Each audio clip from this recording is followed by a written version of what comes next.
And recording has begun. Okay, welcome everybody. We're just going to wait another minute or so for some other people to join us, and then we'll get started.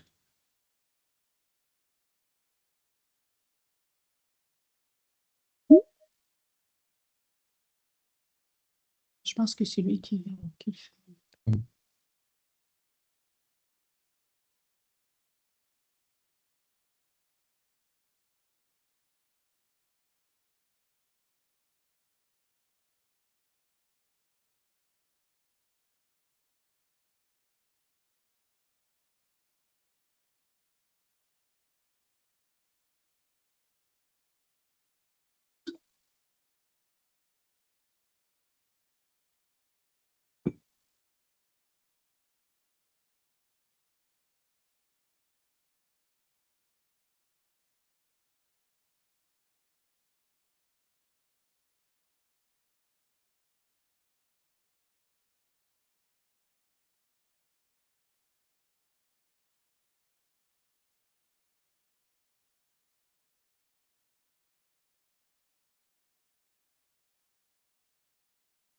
Okay, let's get started. Welcome everybody.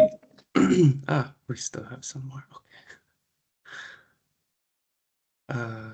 Yeah, so thank you for being here. This workshop is part of the Methods for Social Change and Inertia series. We want to thank the British Academy for funding the series and the University of Greenwich Institute for Life Course Development Center for Inequalities for their support. Before we begin, as usual for every event in this series, we'll take a moment's silence in solidarity with all the peoples continuing to suffer genocide and ecocide and polycrisis across the globe. So join me for this moment of silence, and then we'll continue. Thank you.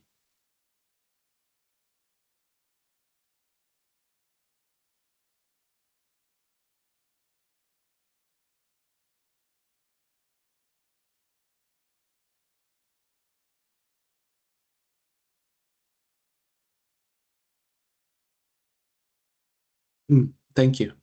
So today we have Professor Roxane de la Sablonniere and Dr. Diana Cardenas of the University of Montreal and Professor Jean-Marc Lina of the Ecole de Technologie Superieure in Montreal as well. They'll discuss a theory-driven algorithm that they're developing based on Bayesian probabilistic decision trees that models how a disruptive event provokes a transition from one societal state to another. Participants can type questions in the Q&A or in the chat throughout the session. We're happy to take questions at any time. I'll also call on people if you raise hands to ask questions if you'd like to be on screen, especially during the Q&A period after our speakers have finished their presentation. We have automated captioning in multiple languages if you're more comfortable in a language other than English. Just turn on the captions and change the language setting on the top right of the captions bar to your preferred language if it's available. The session will be recorded and uploaded to YouTube and our archives, and I'll provide the links at the end. With that, I think the floor is yours, Diana. Thank you. Great. Yeah, thank you everyone for being here. My name is Diana. I'm here with Roxane and Jean-Marc Lina. And together we've been working in this process, the question of how could we ultimately predict when social change will happen and how will it affect our societies? We've been working on this question for, I don't know, a while now. Maybe Roxane started a very, very long time ago. And Jean-Marc and I joined the team since 2017, 18 or so. And so we're very happy to present to you today the fruit of our labor for the past 5 or so years. Before I start, I would like to start by acknowledging that we are on Kanagaeage land. So this is the indigenous land that was never ceded and continues to be unceded. And they are the unofficial owners of the land. So let's start with the question of course, none of this happens in isolation. So the three of us have been spearheading the process, but of course, we have been very lucky to have a fantastic supporters, fantastic students that have been working on this. So thank you to all of our collaborators. So so let's start with the question of social crisis, which is the way that we think about it. These are events that come and radically change the way that a society works. And the official the official forecasts tell us that there's an increase in likelihood of social crisis with a big lead by climate change. So by 2030, there's global disasters that could increase up to by 40%, according to the United Nations Office for Disaster Risk Reduction. There's a forecast that 120% increase in the population affected by flooding by the end of the 21st century. And of course, there's an expected increase in damage caused by climate change and rising temperature. And these are the social crises that are directly related to climate change. And we still don't know, but we know that there is an increase in coup d'etat, in dictatorships, in authoritarianism. There is democracies in danger. So there are social crises happening, an increase of social crisis happening in all areas of society. And this is, in a way, in trend, because ever since the 1800s, starting with the Industrial Revolution, there has been an increase of changes, an increased rate of changes in our society. And this, of course, begs a question of what can we do? How can we come to understand these changes in order to better understand when they'll happen, the effect that they will have, their consequences, and is there a way of mitigating them? So this has been the question that has been driving the research that we're going to be presenting today. We know that we're faced with rising social crisis. So is there a way, how can we best model the process of social change? And in particular, its dynamic nature, because we know that change is not something that it happens. There was a before, then there is a during, and then there is after. We know that there's a lot that's going on in between. There's before the event, we know there are specific dynamics of a society. We know that during an event, during a crisis, there are specific things that happen. It's very dynamic. And then, of course, the consequences or the outcomes of that social change are also very dynamic. And here we define social change, or the process of social change, as the way the society reacts to a crisis. So there is an event, there is a crisis that takes place. How does the society react? How does it change as a function of that event? Because perhaps it doesn't change a lot, perhaps it doesn't change, but more often than not, there is an adaptation that is required. And this is what we want to understand with our algorithm. So let's visit shortly some of the current scientific literature on the modeling of social change. There's the VIEWS forecast, which was created exactly to forecast where and when different elements of violence will occur, specifically in Africa. It was designed to be, or it is designed to be, an early warning system to predict the emergence of various forms of violence, but mostly state-level violence and the presence of armed conflicts. And it has shown some success in terms of forecasting when such violence will occur. There's also the game theory, which is really modeled under intergroup. It aims to model intergroup conflict again, with the idea of more civil instability and different kinds of more societal, unless there is armed conflict, but there are other forms of conflict that are involved in game theory modeling techniques. And of course, there's a Mason Rebel Land, which is an ABS model, ABM, which is created exactly to understand the specific dynamics of conflict in order to simulate how such conflicts are going to impact the society, but also the populace, and if it will emerge instability, how will the society react in essence to the conflict that is emerging. And as we were seeing all of these very interesting modeling techniques emerge, we were also puzzled by one of the main puzzles that we found was that there was a lot of focus on violence. There was a lot of focus on intergroup conflict and intergroup forms of violence. Because, of course, we know that this is one of the most deadliest things, most deadliest forms of violence, but violence occurs in all kinds of forms. And for example, we know that the pandemic resulted in a large levels of violence at a very different level, economic inequality.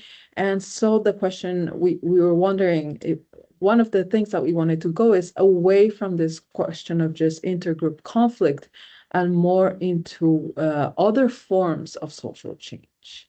So much of the current literature has focused on this element of intergroup conflict, but as I said earlier, there are other forms of crisis.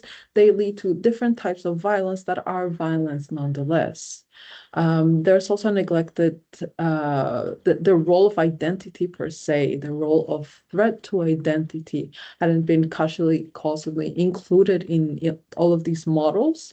The models tended to include parameters that could be captured at the society level, but there was very little about what was going inside people and how they were experiencing the process of social change. And we wanted to add that into the model because we know that social change impacts civilians, it impacts citizens, it impacts us as individuals, and that is an important element of social change that was not being fully captured in the other models. Another third element that we notice as we're reviewing previous literature is that they require large numbers of data. It requires having a lot of information about the different elements that are occurring in an entire society in order to produce these models. So with all of these in mind, we decided to think of a Bayesian model, the social change algorithm. So it's a Bayesian modeling tool that is based on both Bayesian mathematical formalisms as well as in the theories of social change. So the social change algorithm, the main objective was to capture the dynamic process of social change. So we were saying earlier that social change doesn't just happen, bam, and that's it. There's a lot of different sub-elements that occur, a lot of different changes, and we wanted to capture the dynamic nature of change in order eventually to anticipate. That's the ultimate goal, to be able to anticipate when and how a society reacts, and of course, be able to minimize its impact in the population. And we also saw the advantage of combining social science theorizing with applied mathematics, so with this Bayesian idea, this idea that we can better understand complex social dynamics by thinking at a theoretical level, both of the concepts of social change, but also how it relates to complex dynamic models in other disciplines like physics and mathematics. So that is now it's Roxane's turn to give you more details about the social change algorithm. Thank you, Diana. Thank you, everyone. So we developed a typology of social change, which is at the base of our algorithm. So we'll take the time now to explain it to you because it represents, it is how, with the characteristics of social change, that we will feed then the algorithm. So just to sum up, the typology of social change has defining four societal change, four societal states, sorry. And also 4 characteristics of social change. That is, characteristic that will do so that one state of a society would transit to another state of society. So it basically says when and why a society will change state. So going to a dramatic phase, for instance.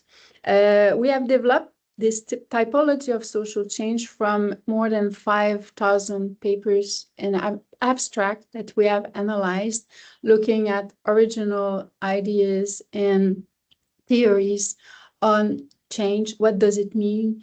What are the characteristics of social change? Because change is always something very complex. And that's why it may have been understudied in social psychology, for instance.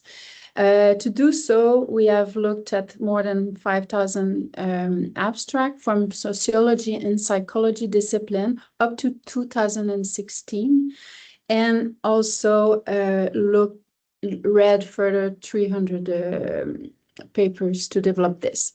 So the typology as a larger vision of social change, it is not only collective action per se, because often social psychology thinks of social change as a collective action. So it goes beyond that, as Diana has explained. It also considers the resource a societal state as a priori, which also is at the foundation of our algorithm, and that it's a dynamic process. It is focusing on the macro to the micro level. That's where people's adaptation come in mind. Contrary to most sociological theories who have more a macro approach, we're bridging the two of them together. And so we have 4 societal states. The first one is stability. I'll put them all here now. The first one is stability.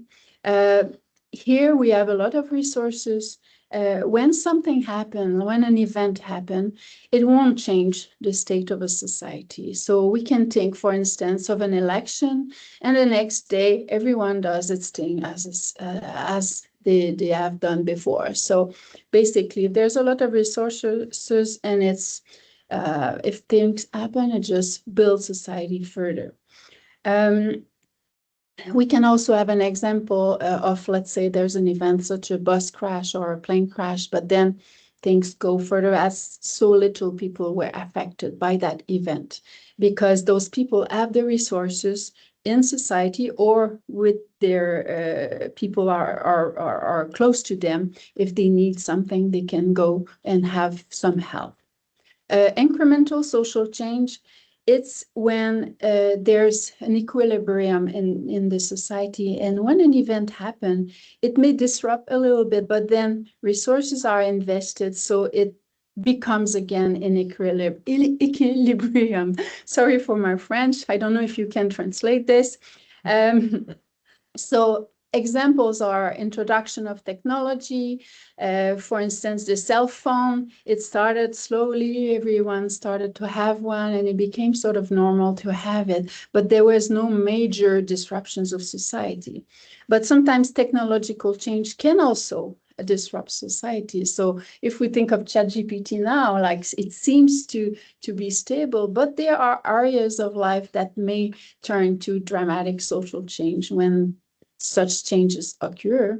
Another example is women's rights in some societies, such as Canada, that came slowly, and people had the time to adapt as the change came in society.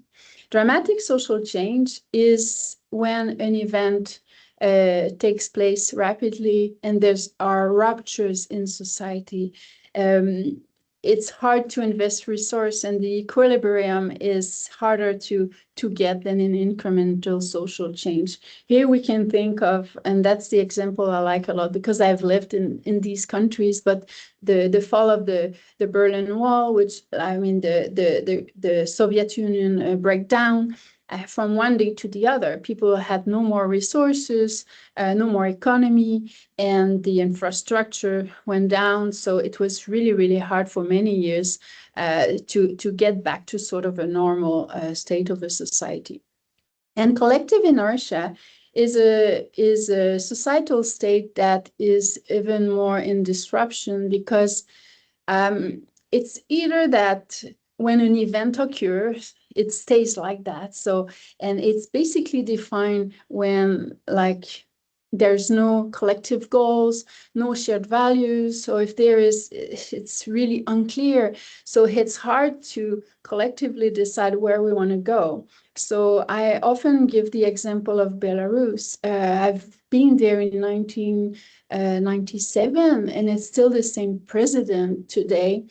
And from the readings I've made, when there's some collective action to change the situation and go more to democracy, for instance, nothing changes. So it's like, yes, there might be an event and a revolution in some countries, but then it goes back to as it was.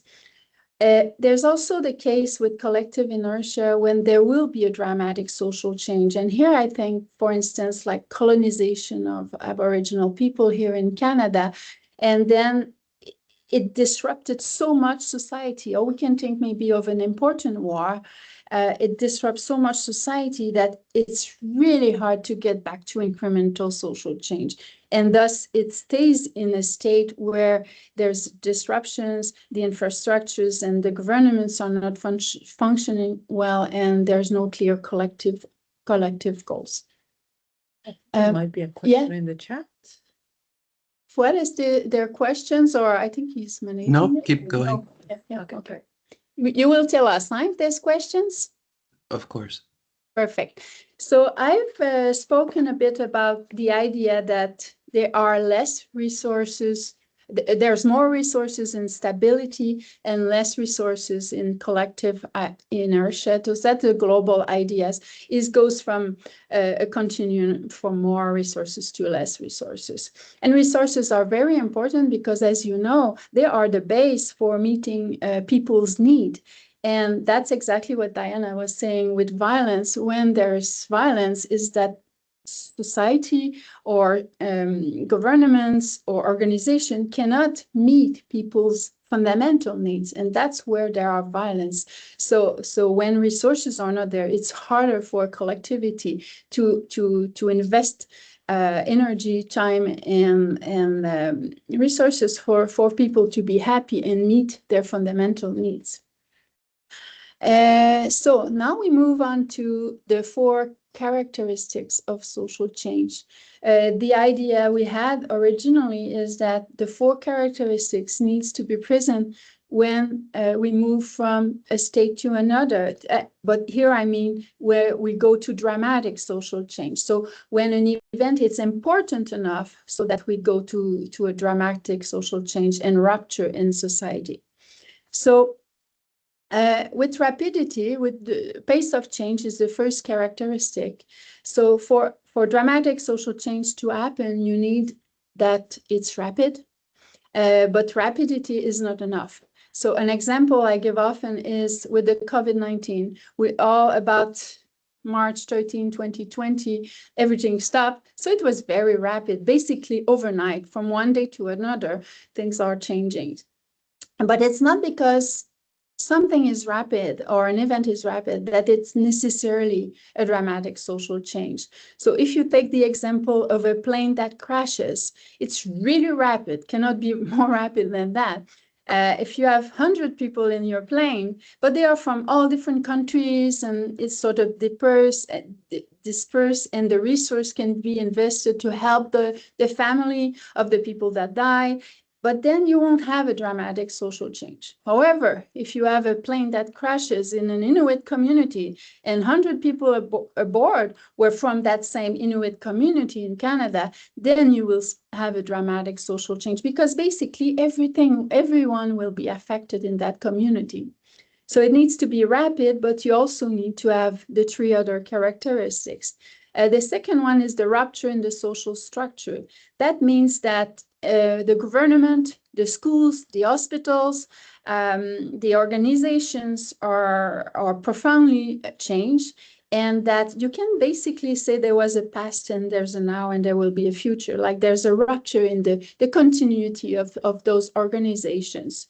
The example, if we take again the COVID, would be that the school closed, the hospital, they had to restructure themselves all the time when the COVID hit. And so it did affect it also how people acted and how people went on their day-to-day lives. And this leads us to the third characteristic, which is the rupture in normative structures. Here it's about behavior, people behavior. So we're going towards the micro level now. So it's what people do, what they do in the morning when they wake up, what rules do they follow? And so with the COVID, they had to work from home. If they were hurt by something, they could not necessarily go to the hospital, or at least they had a lot of questions if they would go or not, they would wear a mask. So it changes who we are in terms of behaviors. And this can bring a lot of questioning. We can wonder what are our goals, where are we going, and thus threaten our cultural identity. What are our shared value? What do we want now? So if we rethink of the COVID example, at least in Quebec here, we had a lot of discussion in our society about how we did treat the elders people, because a lot of them died. They couldn't see their family, and thus it created a lot of uncertainty. Or if you take an example more concrete of, let's say, a teenager, she is growing up, she needs her peers, but she is basically staying home on a computer and cannot really know who she is, because she doesn't know what her group is. Like, let's say if she played volleyball, cannot do it anymore, then it's really hard for her and all her teammates also to have a sense of identity. Then I leave it to you, Jean-Marc. Yes, my turn. Hello, everybody. I'm very pleased to join this team and this meeting. On my side, I have to put some formalism about what Roxane and Diana just explained to you. It was interesting because in the order, they first explain you the societal state and then the characteristic that you can observe in the society. On my side, I have to solve the inverse problem. That means, given the characteristic that we can observe, can we make some inference about the societal state? So it is an inverse problem, and it is part of my job to solve this kind of problem in many circumstances. But in this one, it was particularly interesting because we can have a very simple formalism to try to have a solution for that. So. And there is also this important fact that we want to have a dynamical description. We want to see the time evolution of the societal state, given the observation that we can make in the society. So on the top, there is the pace of change, the speed, the ruptures altogether, and the threats. This is the three observations that we can make. And given those observable, can we infer the societal state a posteriori coming from what we can have a priori at time t? So this is, I will explain this formalism in a very simple way. It is not complicated. The complexity will come after, probably with what we are trying to do right now. So let me explain what is how this algorithm is working. On the top, you have the observable, the pace of change, the rupture, and the threat. Notice that the rupture are put all together, rupture in social structure and normative structure. There is 4 states in this case. There is a yes or no, but there is the 2 degrees of freedom are put together. Given an event at time t, this is a priori what we have at time t. We want to infer what is the more probable state at time t plus 1. So in the future, that's the next future. And this tree that you have here give you, it is a probabilistic tree. That means that if you have the pace of change, the speed, there is two ways, fast or slow, with a priority to go in the fast option or the slow option. Given this speed, then you have to look at the rupture. There is 4 degrees of freedom, depending on there is rupture in the social structure or in the normative structure, and then the threat in the cultural identity. So at the end of this tree, you have 16 leaves, and all those leaves are related to a particular path in the tree. So let's take an example with the stability. If you are at time t, you observe or you have the state of the in the society about stability, then the tree that you have give you 16 options at the end. And given the expert, because I am surrounded with experts, those experts will tell you, well, if you have a particular path at the leaf number 1, you will have the DSC, so this dramatic social change. So DSC is a dramatic social change. ESC, for example, at the leaf number 2, it is incremental. You have at the leaf number 7, inertia, and for example, leaves number 8, the stability. But this is something coming from the expert. We could play with that, of course, given a path, but we try to use this random tree as a Monte Carlo framework. That means let's play with the tree randomly. Let's make n equal 100 of trial given probability, and then let's look at what will be the leaves that will come out from the probability to make, with the pace of change, the transition from the event to the fast event, for example. Then given the rupture, what is the route going to one of the node and the second level, and then for some probability, what is the probability to transit to the cultural identity threat or the no cultural identity threat. And then we will have a leaf coming from that. So this is what we try to formalize more in a more Monte Carlo way of thinking. Given the pace of change, the speed, u of t, so you see that the time is coming out in this parametrization. There is also the rupture. This is something that you can observe also, q of t at time t, and the threat. Given those 3 observations, the 3 characteristics, then I can construct the probability P1, P2, and P3 to drive this tree. And then we can randomly use this random tree to see what are the leaves that are coming out.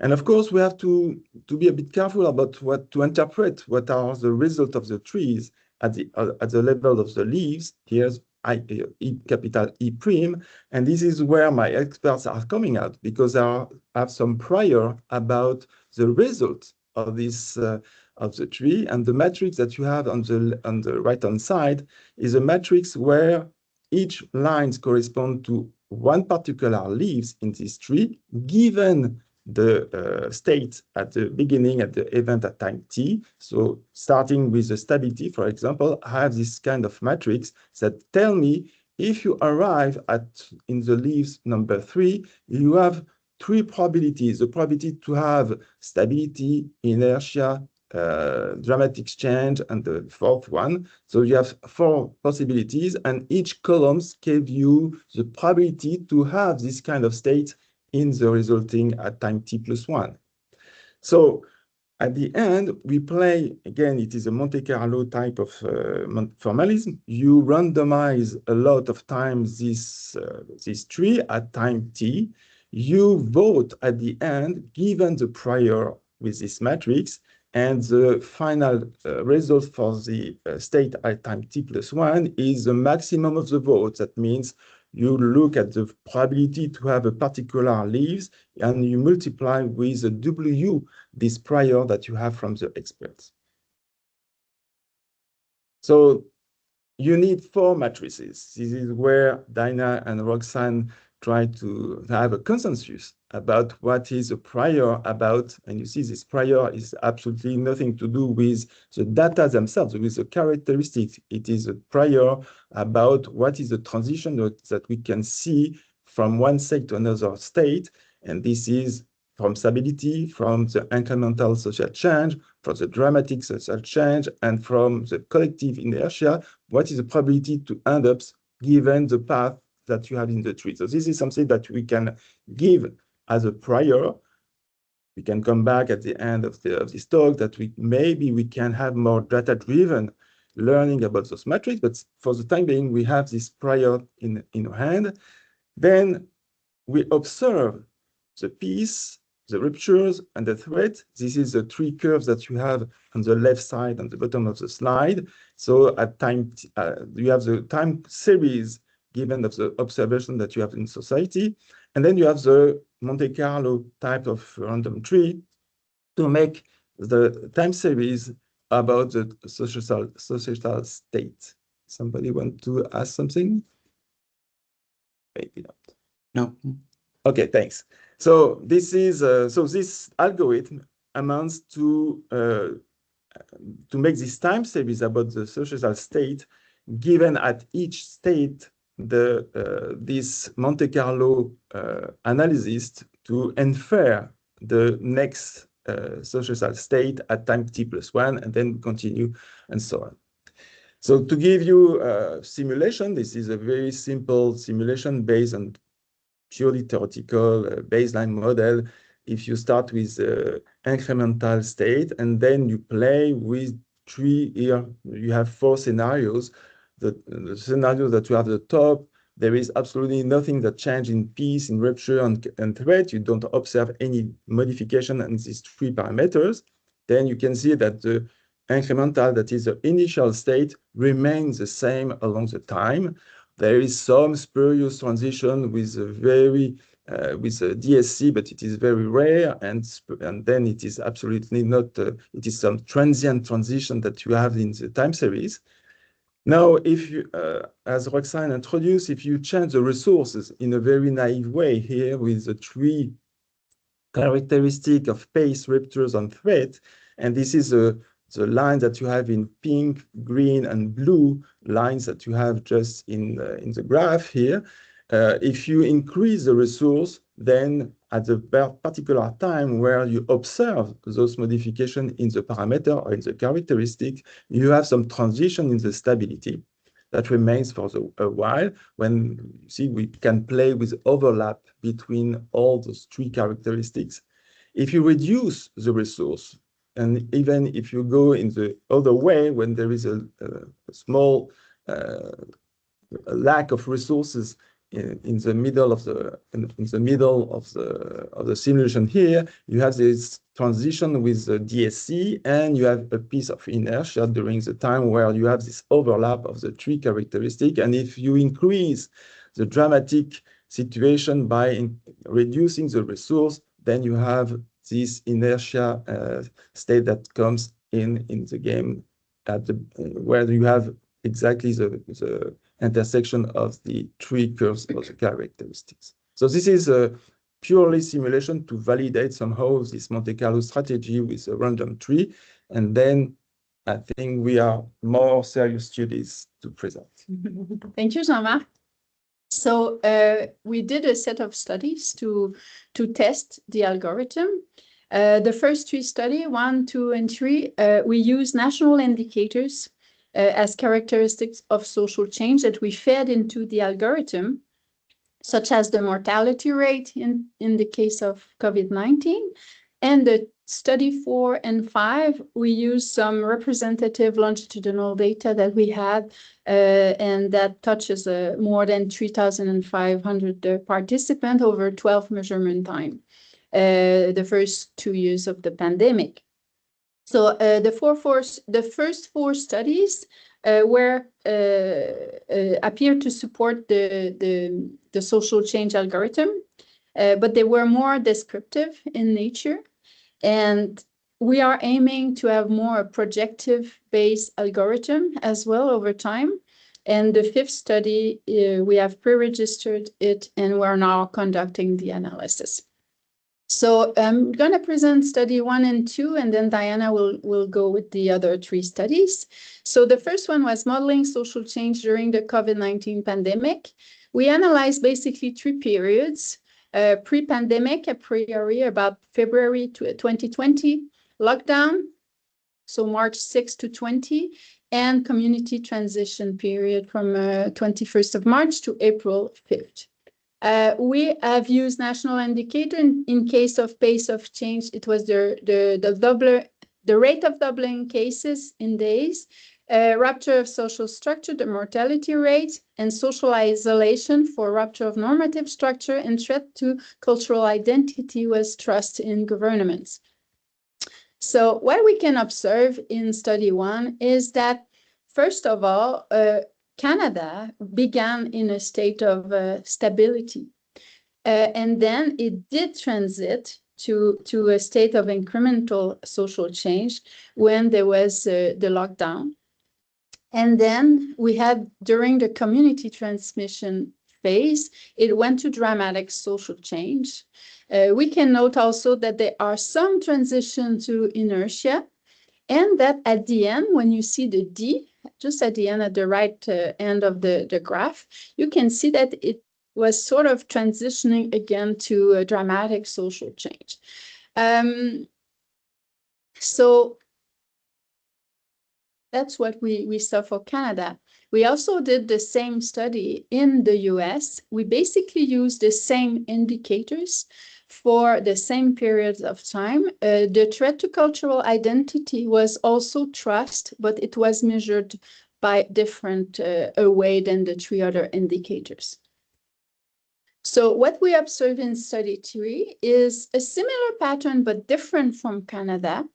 It started in incremental social change and then moved to dramatic social change during the lockdown, went back to incremental, but you can see that there was still some transition to dramatic social change. And then during community transition, it went back to dramatic social change. And then back to incremental social change. So you see here that the pattern is a bit different using the same indicators. And when we compare both studies, when we look at them, so one of them, Canada, started from stability, the US from incremental social change. You see that the US has two major phases of going to dramatic social change in comparison to Canada, but yet in Canada, you also had dramatic social change during the COVID period, according to these, our modelization. Thank you, Diana. All right, so like Roxane was saying, these models where the goal were to describe how the COVID-19 pandemic was changing the society in Canada and in the US. And now we wanted to see, can the results of this social change algorithm match other indicators of dramatic social change, of collective inertia? Can we match these together? So the goal of study 3 was to examine whether our social change algorithm, the results that it gave, were going to be matched with changes in democracy and autocracy around the world. So in line with what we did earlier with the COVID-19 pandemic, we had national indicators that we fed into the social change algorithm. So we measured the pace of change with there were two main kinds of events that we studied. The first one was coup d'etat, and the other one was elections. We estimated that coup d'etat tend to be quite fast. They need to happen quickly if they're going to be successful. So we gave it, we parameterized it as a rapid event, and elections, we put them as a neutral event, neither fast nor slow, because they tend to be quick, but not as quick as dramatic as a coup d'etat. In terms of rupture of the social structure, we looked at the political effectiveness of the society or the lack of political effectiveness. Rupture of normative structure, we had social disorganization. And in terms of threat to cultural identity, we took the political legitimacy, so the extent to which the politicians were considered, the policy was considered as legitimate. So all of this was fed into the social change algorithm.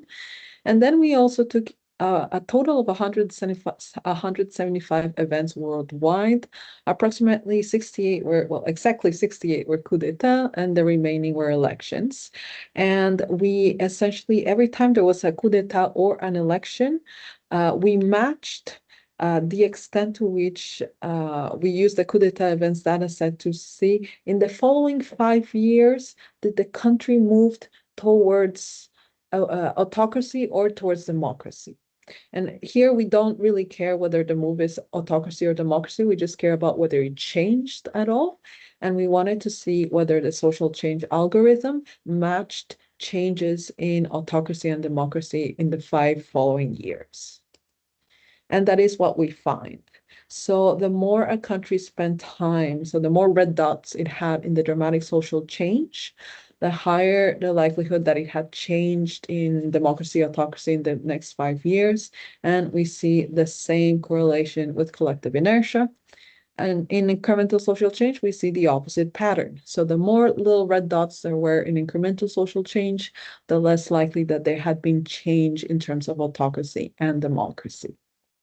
So that was a very fun way of testing whether our algorithm was matching events and consequences at the national level. And now we wanted to see whether it actually matched elements at the individual level.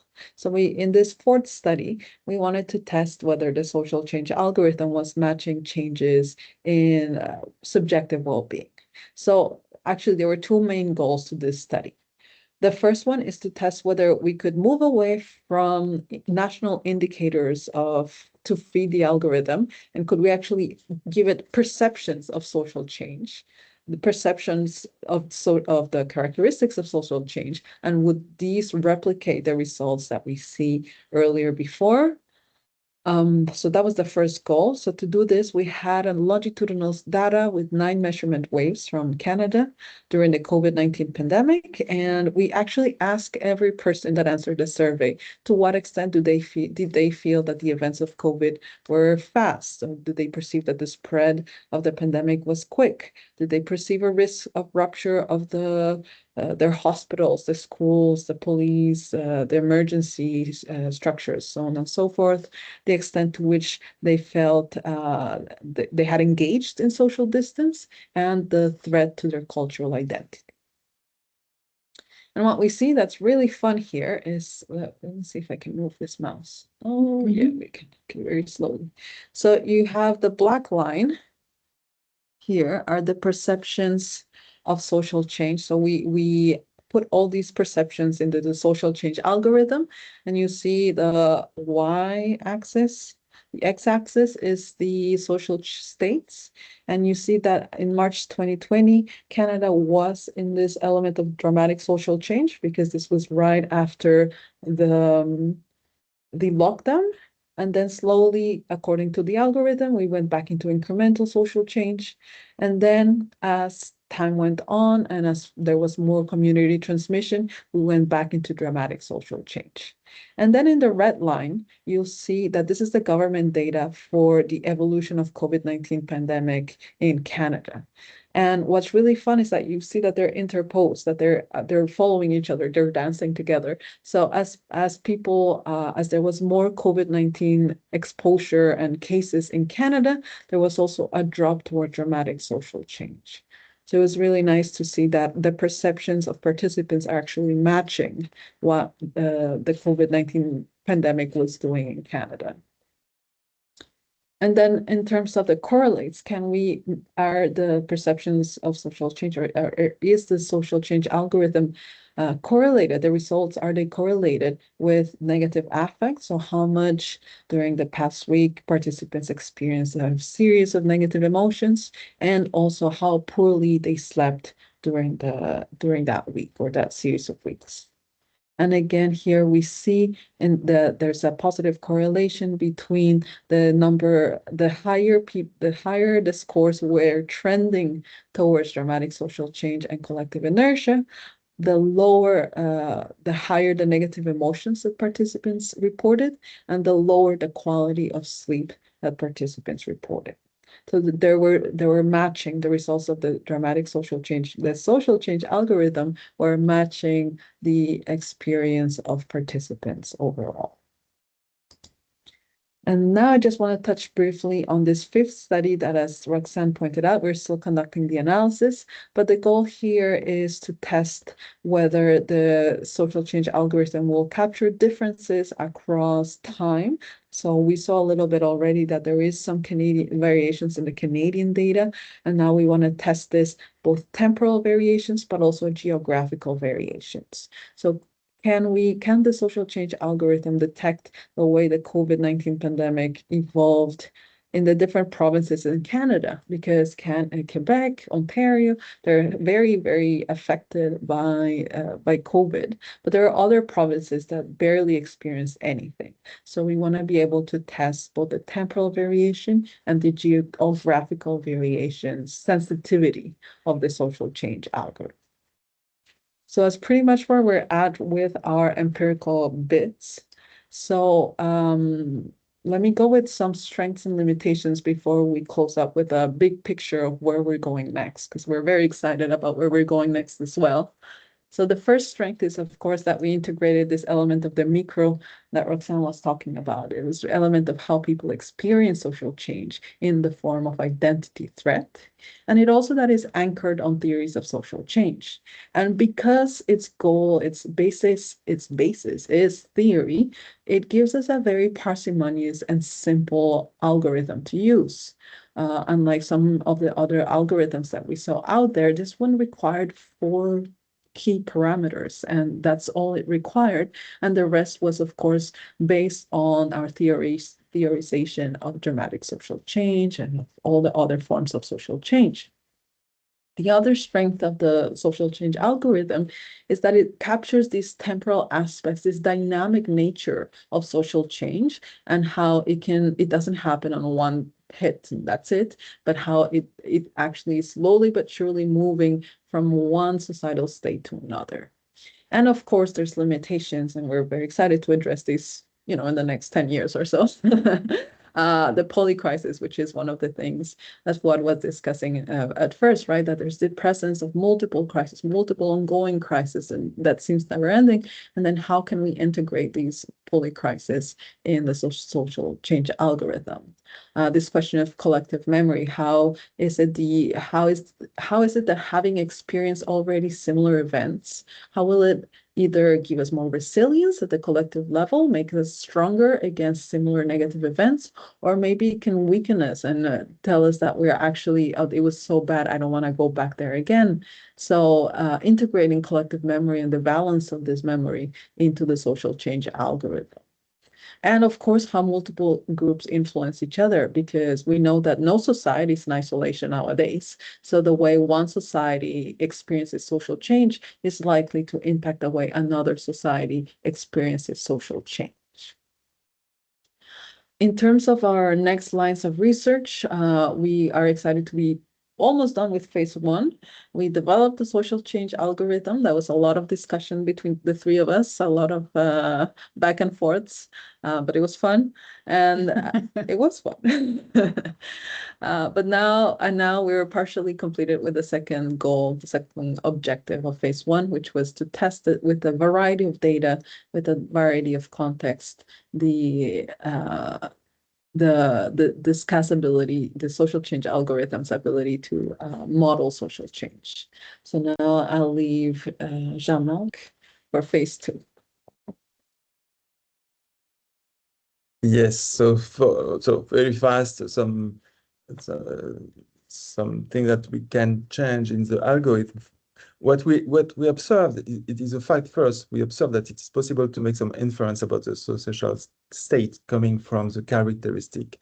So now, as Dinah just introduced, I was puzzled by the fact that maybe there is also something to do with the memory, and the fact that there is the dynamic of the system. If there is some complexity to add, probably 2 levels. First, to make the group to interact each other, and also the memory of the crisis that may infer some in the dynamic, some change that we do not take into account. And there is the other aspect that we introduce. It is the 4 matrices that I showed you just before. for the time being, those matrices are given by the expert, and we believe and we assume that those matrices are universal in some sense, can be applied for the COVID or applied for the coup d'etat. So probably there is some data-driven perspectives that may be interesting in this way to modify those matrices given some a context. And all in all, probably the LSTM, this is the architecture in neural network. I don't want to make, I'm not a good defender of the neural network, but there is at least something that maybe we could learn from the data, if there is a data, of course, in order to make this inference more robust and more contextual, in fact. This is the first objective. And the second objective is probably to have a large database and to make, for the time being, we do not predict. We only, and this is an aspect that I think quite important in this, in what we are saying, we can simulate what could happen if we change some characteristic. We observe something, but if something else has been observed, what could happen? So it is not a prediction, it is more a simulation tool that we have right now. And of course, what we would like to make is also predictive, like a Kalman filter, for example, prediction about the societal state in the long term. Thank you, Jean-Marc. So phase 3, we would like to test the applicability of the algorithm in diverse contexts with stakeholders. So, and decision making because sometimes they have to decide when they implement change, or sometimes they have to react to change or anticipated change. So when an event happens, for instance, they could go and enter the characteristics if they find them, or with the team of experts that they know, and then they can simulate what will happen, and maybe invest more resources when it's more needed, or with subgroups that are more in need. And the second objective, it goes along with that, but it's basically to have a ready-to-use toolkit. So it could be easy for them to use and maybe adapted to different contexts. So for instance, if there's an organization that wants to merge with another one, they can have their toolkit for organizations. If there's a government who wants to change the health care system and make major change, they can simulate and modelize those changes. Or if there's a major climate crisis that occurs, a tornado or something like this, they can simulate what will happen in that area, in this area, and then maybe invest the resources that are needed to meet people's needs. Because in the end, that's what we want, that people's needs are met. So thank you very much. That was very fun to speak to you today, and we hope you have questions, and that would be fun to have some discussion. Thank you so much, all three of you. Thank you. This is fascinating. We're opening the floor for questions now. Would anybody like to ask?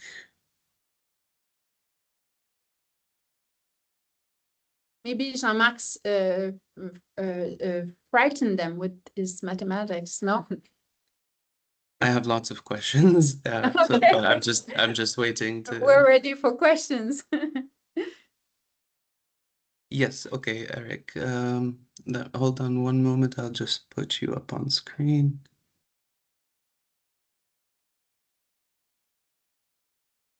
Go ahead, Eric.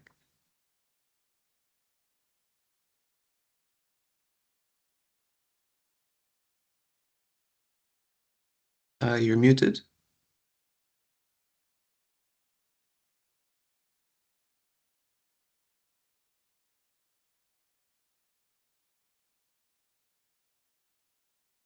Eric, you're on screen, but you're muted.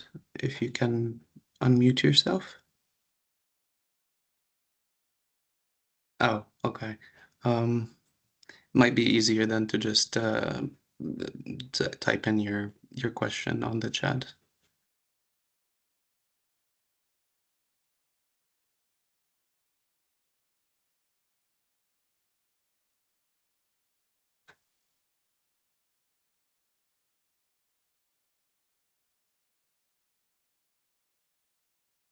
Okay, I'll ask my question while Eric figures out writes their question in the chat.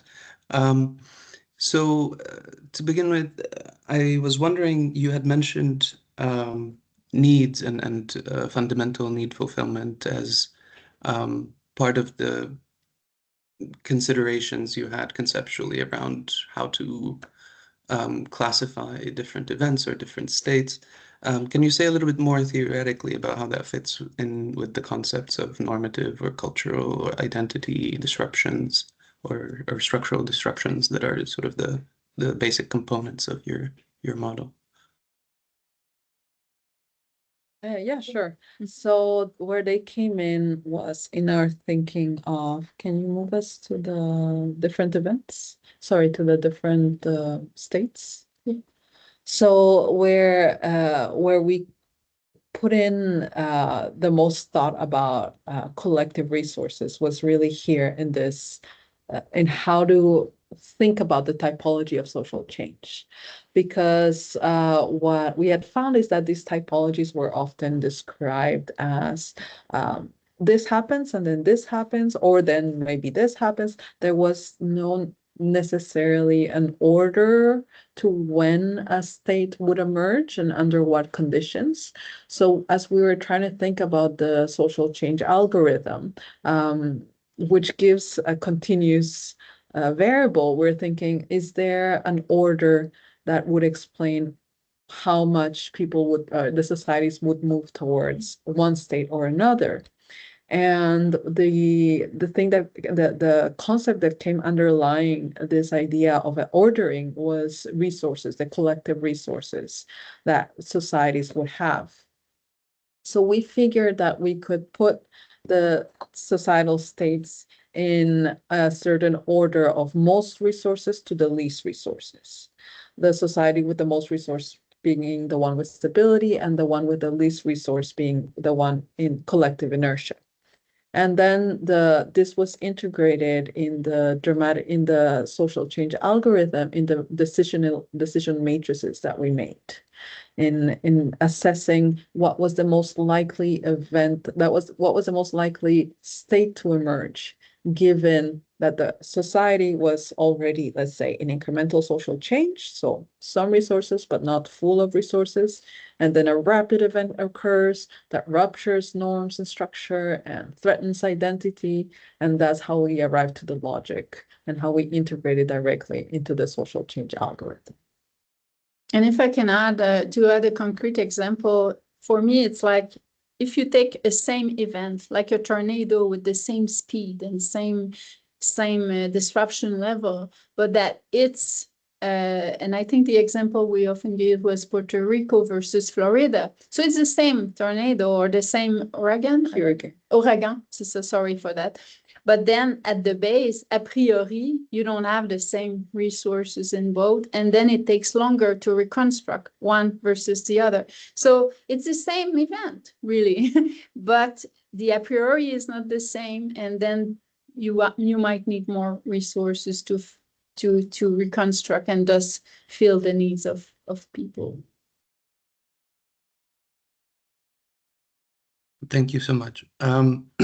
Joshua Oyang asks or says, a wonderful presentation. Thank you. Learned a lot. Curious about the choice of indicators. As you alluded to towards the end, it's so important that the data is available for these modeling techniques to produce insight. So what would you recommend in terms of choosing indicators, especially in low resource contexts where you might possibly not have that much data? Okay, no, I'll let you answer that before going on to his next question. You can go, or Jean-Marc, do you want to say something first? Well, I am the guy from that are using the data. So of course, if there is a shortage of data, maybe there is something to do with missing data, trying to have other resources, other data, from other example to feed an algorithm, and to have some missing, when we have some missing data, to make some inference about those missing data. But I agree with you that this is a challenging problem. But what I can say is that when we just decided what indicators we take, let's say the mortality rate, for instance, like it was for that case was easier. So that's a bad example, but threat to cultural identity, like, and social psychologists would know that it's more complex than just picking one of the indicators. And just to select it, it took us months. And we sit down, the three of us, but also with political scientists to install it, and with students. And it took meetings over meeting just to decide and debate which indicator we would take. And this is when we had indicators to choose from. Because we also needed indicators that were measured at the same times about and in the different countries the same way. So it was really hard to select.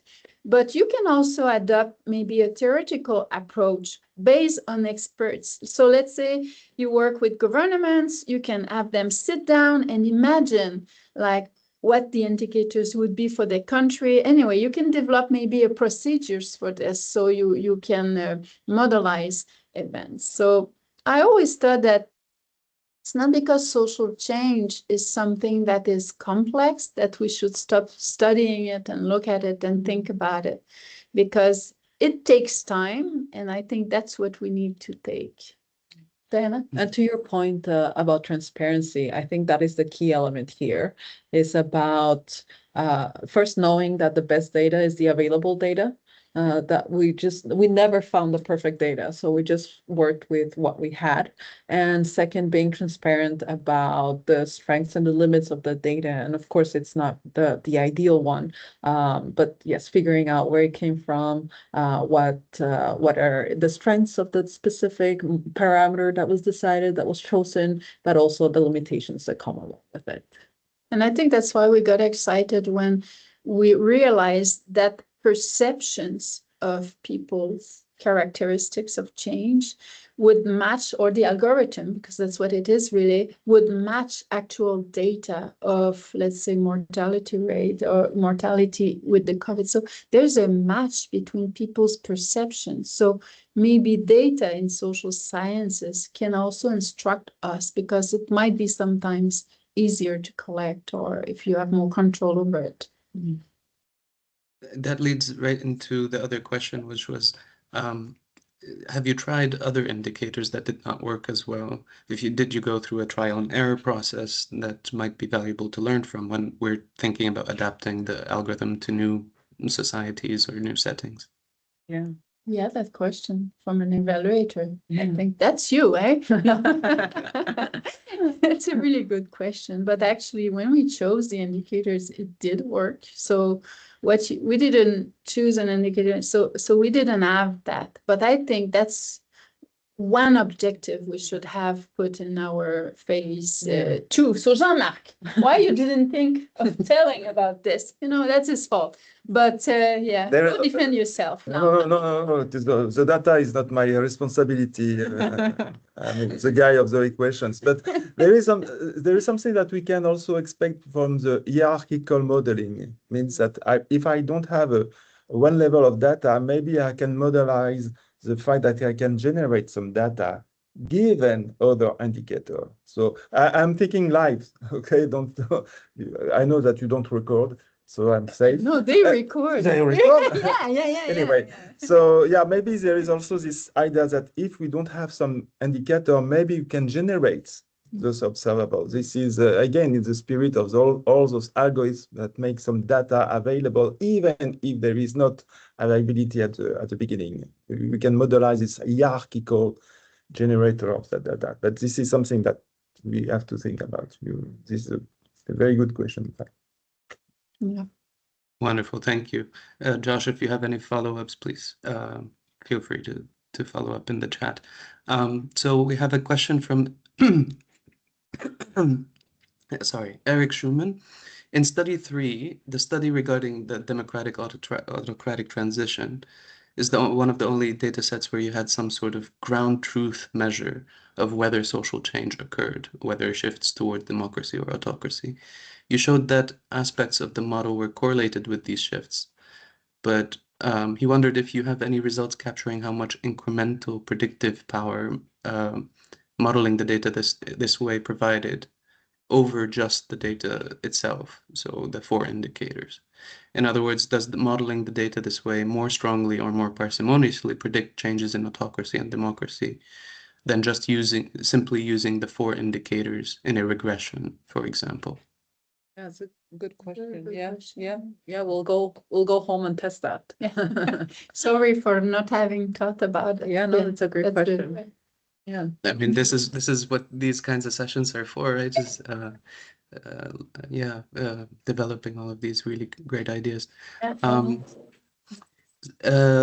Courtney Cogburn says this is really fascinating and relevant to some of the work that they're doing at Columbia University, and they're excited to read the papers. Are there papers for us to read? Sure, we can send you a few papers. We just published the one with the first 3 studies. It took us much time after, I think, 10 rejections and stuff. So because it doesn't fit in sociology, it doesn't fit in psychology, it was really hard to get through this and maybe to explain what we were doing. So we'll be happy to share with you the papers. It was published in Peace Psychology, Peace and Conflicts. No? Computer resource also. Yeah. And the resource space. And the resource also. If you Yeah, resource paper, the typology paper. We have a few papers in that we have, and the first algorithm one per se was in 2019, and with the 25 paper, we have complexified the algorithms also to be less on a base of yes and no, but have more nuances with probabilities and stuff, and it's all explained. So we can send them to you if you want. That'd be lovely, and I'll be able to send that out in my email as well with the recording and everything for all the registrants. Thank you. Yeah, Courtney says they're having the same problem with the publishing, like not finding an easy home for We need these a kinds of special issue or something. Oh yeah, that'd be fun. Yeah. Special issue on Modelizing social change. So Fuad, that's your next job. Yeah, exactly. It is recorded. It's recorded. Thank you. We have Khalid Lazab is asking, is saying thank you so much for the presentation. It's exciting work.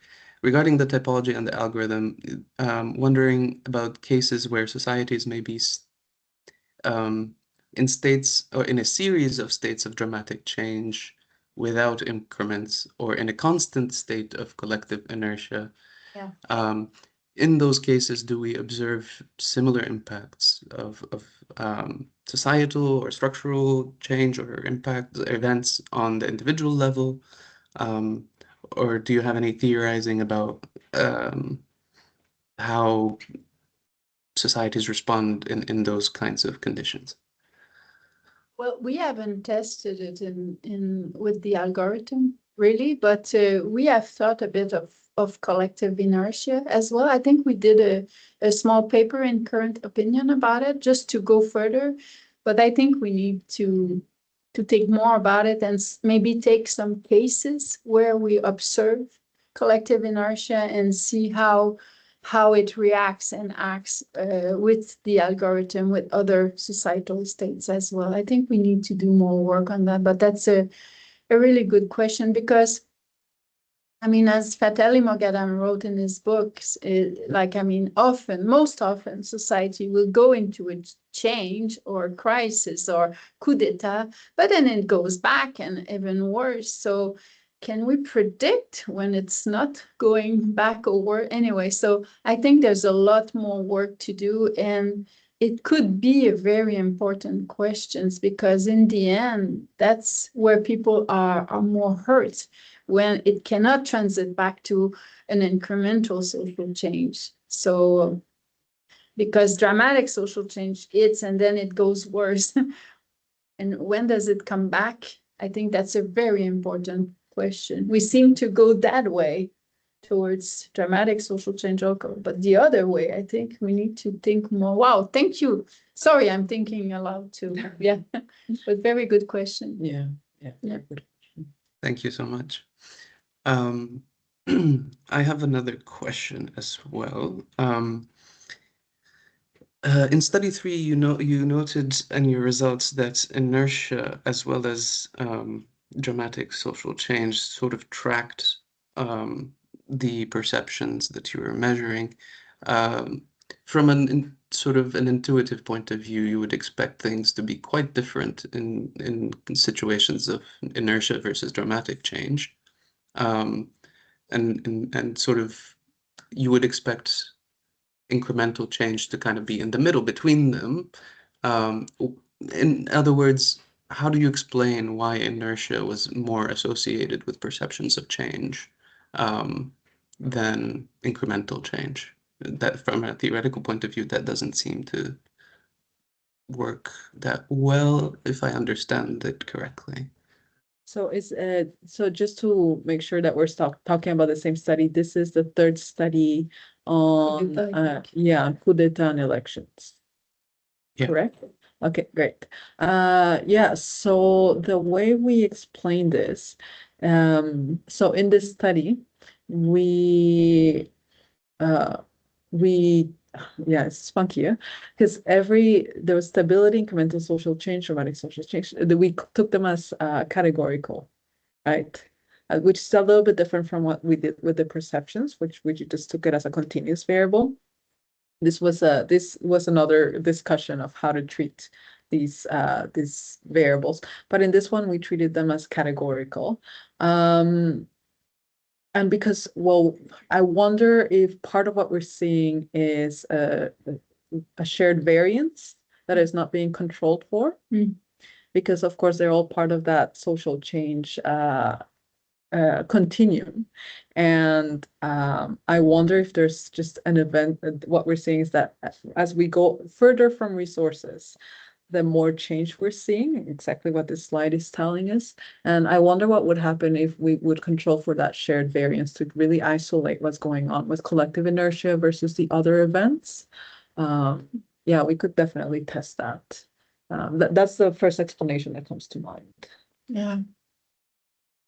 But I think it's a good question. Yeah, Might need to absolutely. decorticate a bit more Yeah. on that. Yeah, thank you. Yeah, how much is the social change algorithm is really about social change per se? Yeah. Like, is there an advantage to breaking it up in terms of states per se? I think that's also another question to ask. What are we adding by having strict categories versus just change in general? And I think that using a mix of data and theory, like Jean-Marc was saying in phase 2, maybe that can help us to really make sure we distinguish well dramatic social change from collective inertia, and can explain when we go to dramatic social change, when we go to collective, and when we go from dramatic to social change, and then we go back to incremental versus dramatic social change to collective inertia, and how long do we stay in collective inertia before going back to stability or incremental. But I think these are very good questions. I just want to add also that anyone who wants to contact us can contact us directly too, just to make sure that we would be very happy to continue those discussions, because we are thinking about it. We want to do a good job, and we want to have a model that's parsimonious, like we have 4 characteristics, but at the same time, we want it to be complex enough to really represent different contexts of change. So I think that's the challenge when everyone here works on social change, but I think that's the real challenge. Thank you so much. Does anybody have any more questions from the audience?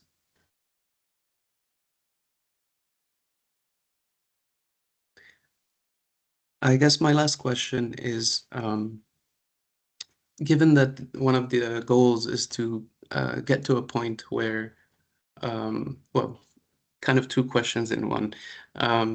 In thinking about sort of this approach, currently you had mentioned that you're thinking about using machine learning and things like this to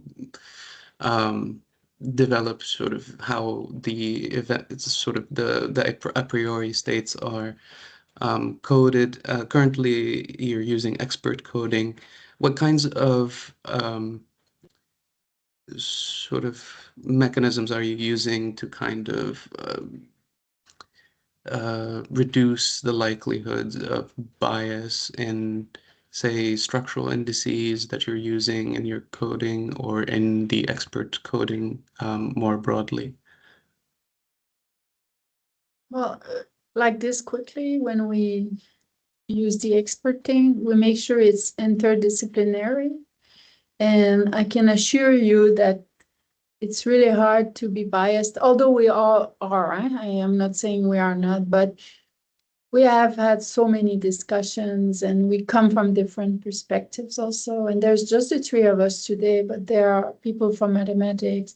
We have met some people in history. We start working with them, which they have a totally different perspective of what memory is. And so we try to mix ourselves with different expertise as well. So we are confronted. So we're basically two social psychologists, and the rest are from mathematics, like Jean-Marc, physics, political science, history, and I forget a few. So, and we want to go forwards also with maybe exposing more our work, because we work more closely before it was published, basically. But now it's published, the base of it, and I think it's time to move and confront more our ideas like we're doing today. But the interdisciplinary for me is really what is central and key to avoid those biases. And it takes time. That's why we want to move slowly to get to a point where we're really sure of what we're doing. Because before telling a government, use our algorithm to, if you want to implement change, or if there's something that happened, we need to be damn sure of what we're doing to go to that phase 3. So I don't know, Jean-Marc and Diana, if you want to add. The other thing that we had added in our article was this idea. We followed something similar to the Delphi method.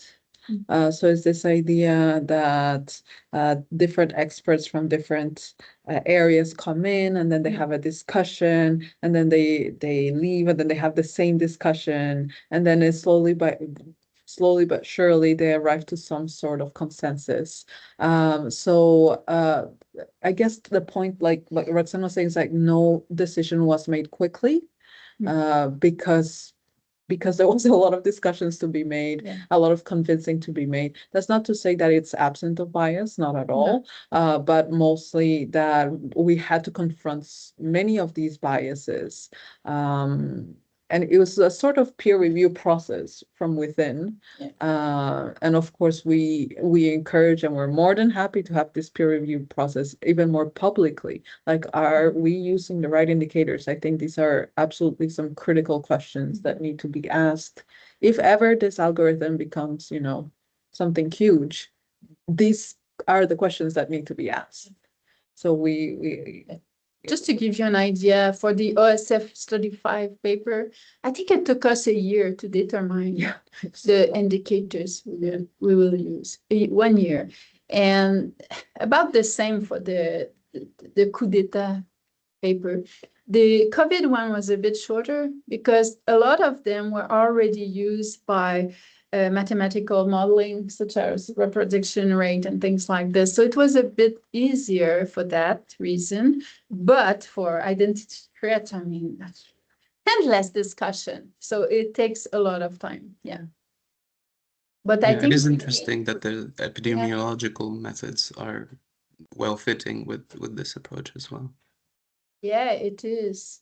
But I think we need to document more the process of selecting. Maybe we need to do that when we do those studies, because we sort of do it, and I can give you a rough time of how it took us, but maybe we can document a bit more that. So thank you for the comment. Yeah. Thank you. And I guess to follow up on that is, since one of the stated goals is to have a potentially predictive model eventually, and possibly working with stakeholders like governments, how do you deal with the possibilities of misuse of that kind of technology, assuming, for example, that you can predict when protests might occur or when dramatic change might lead to instability or something. And that can be used as a tool of repression, for example, in certain countries. How do you sort of think about that and the ethics around sort of predictive modeling of this kind? Yeah, all right. Yeah, great question. I'm gonna start crying now, so be careful. No. Sorry.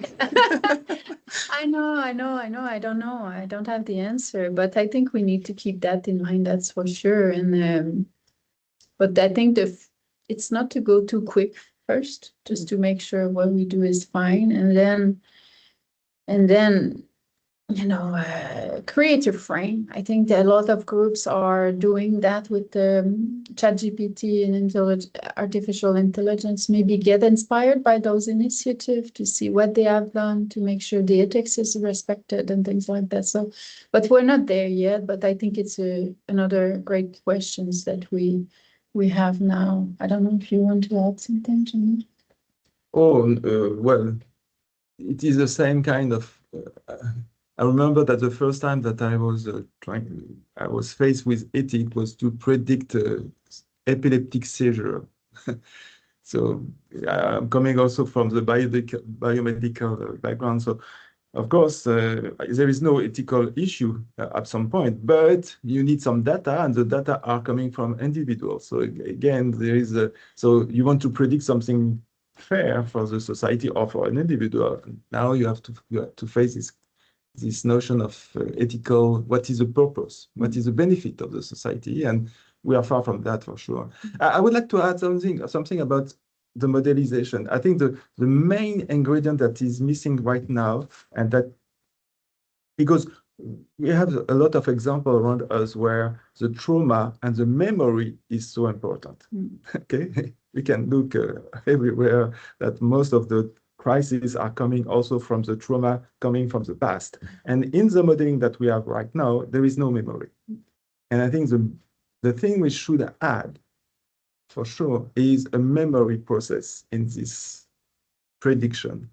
And this is why I spoke about the LSTM. If there is somebody in the audience expert in learning algorithms, I think this is something that we should do. Again, we need some data to train, but in this LSTM is for long short-term memory. And there is the memory, the algorithm capture something that will keep to make the prediction, but there is also a forgetting level. It will try to forget if there is absolutely no consequence in the forecast. And I think this is interesting in the perspective that we are just doing. I'm far from the ethical point of view. I only try to, well, it is also an ethical point of view in some sense that we want to make a robust prediction for what, of course.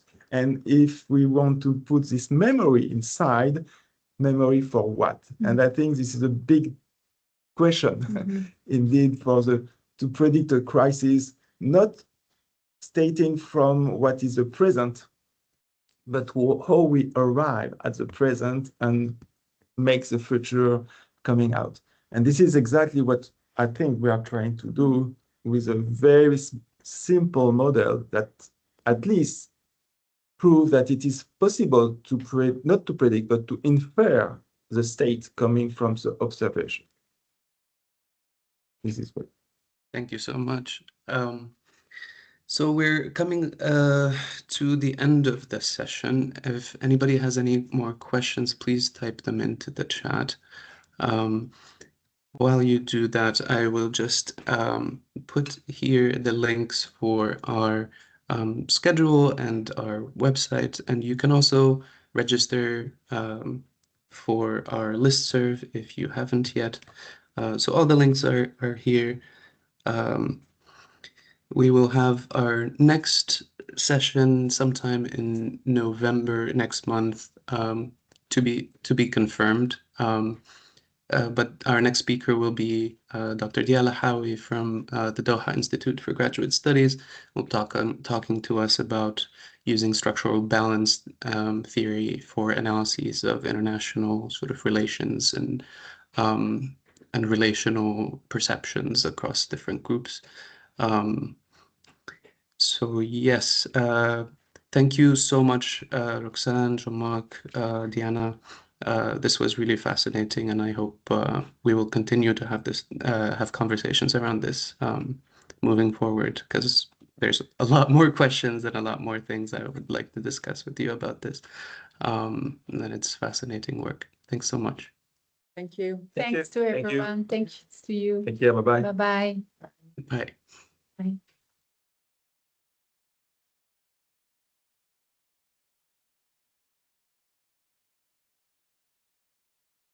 Okay.